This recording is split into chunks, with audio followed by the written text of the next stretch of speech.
Linear programming and linear inequalities के हवाले से बात हो रही थी। हमारे पास कंडीशन ये है 3x minus 2y is greater than and equal to 3x plus 4y is less than and equal to 12, 3x plus y is less than and equal to 12। तो बेसिकली तीन कंडीशंस हैं हमारे पास।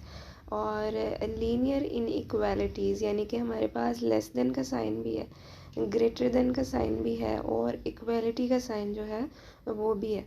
तो इसको सॉल्व करने के लिए सबसे पहले आपने क्या करना है कि एसोसिएटेड इक्वेशंस जो सी हैं वो लिख लेनी है। तो एसोसिएटेड इक्वेशंस क्या होती हैं कि जो कंडीशन है उसमें उसको एज इट इज़ ही लिख लेना है, लेकिन इक्वालिटी का साइन लगाने के बाद। इनइक्वालिटी का साइन नहीं आपने लगाना, यानी कि लेस देन का हो या ग्रेटर देन का हो वो नहीं लिखना।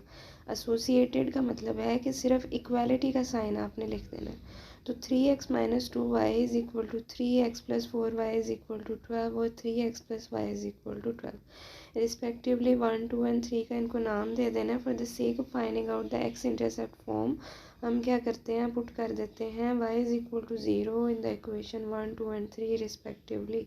तो आपके पास 3x माइनस 2 इंटू 0 आ जाएगा, दैट इज़ इक्वल टू 1। यहाँ से x की वैल्यू निकाल लेनी है। फिर x plus 4y is equal to 12 है, ठीक है। यहाँ पे भी y जो है 0 डाला तो आपके पास x जो है वो किसके इक्वल आ गया है, 12 के इक्वल आ गया, ठीक है। उसके बाद लास्टली हमारे पास 3x plus 0 is equal to 12 जो है वो आ जाएगा और यहाँ से आपने x जो है वो निकाल लेना है। तो तीन पॉइंट्स जो हैं वो आ जाएंगे 1, 0, 12, 0, 4, 0, ठीक है। अब हम क्या करते हैं, y इंटरसेप्ट निकाल लेते हैं। y इंटरसेप्ट निकालने के लिए क्या करना है, पुट कर देना है x is equal to 0 in the equation 1, 2 and 3 respectively. तो आपके पास 3 into 0 minus 2y is equal to 3, 0 plus 4y is equal to 12, 3 into 0 plus y is equal to 12। अब यहाँ से हमने y की वैल्यूज़ निकालनी है और पॉइंट्स जो है उन्हें हाईलाइट कर लेना है। तो 0 और -3/2 is the first point, 0,3 is the second point और 0,12 इज़ द लास्ट पॉइंट, ठीक है। अब हम आ जाते हैं टेस्ट पॉइंट की तरफ। टेस्ट पॉइंट के लिए हम क्या करते हैं कि x और y दोनों के लिए हमने 0 और 0 जो है वो पुट कर देना है। किस में पुट करना है, लीनियर कंडीशन में, नॉट दैट के इक्वालिटी के साइन के साथ लीनियर कंडीशन में डालना है, ठीक है। यानी कि जो ग्रेटर देन वाले हैं या फिर लेस देन वाले हैं उनमें डाल देना है। तो 3x minus 2y is greater than 3। अब यहाँ पे x और y की जगह क्या करना है कि रिस्पेक्टिवली 0 और 0 जो है उनको डाल देना है। तो 0 is greater than 3, that is a false condition, 0 is not greater than 3।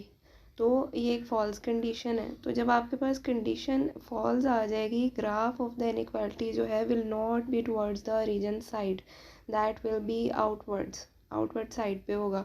तो जब आपने पुट करना है 0,0 in the second condition with the inequality का साइन यानी x plus 4y is less than 12। तो यहाँ पे 0 इज़ लेस देन 12, ठीक है, that is a true condition. तो इस केस में ग्राफ ऑफ द इनइक्वालिटी जो है will be towards the origin side, ठीक है। और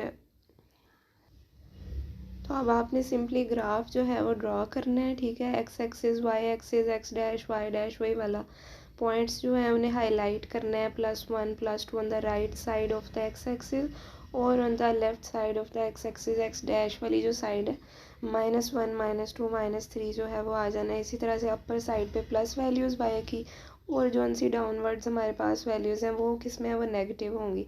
तो जो उनसे पॉइंट्स हमने निकाल लिए हुए हैं उनको सिंपली आपने जो है वो ग्राफ के ऊपर हाईलाइट करना है, उनको आपस में मिला देना है, ठीक है। और जिस तरह से हमने यहाँ पे भी स्टेटमेंट दी है कि ग्राफ जो है वो टुवर्ड्स द ओरिजिन साइड है तो उसको टुवर्ड्स द ओरिजिन साइड ही शेड करना है।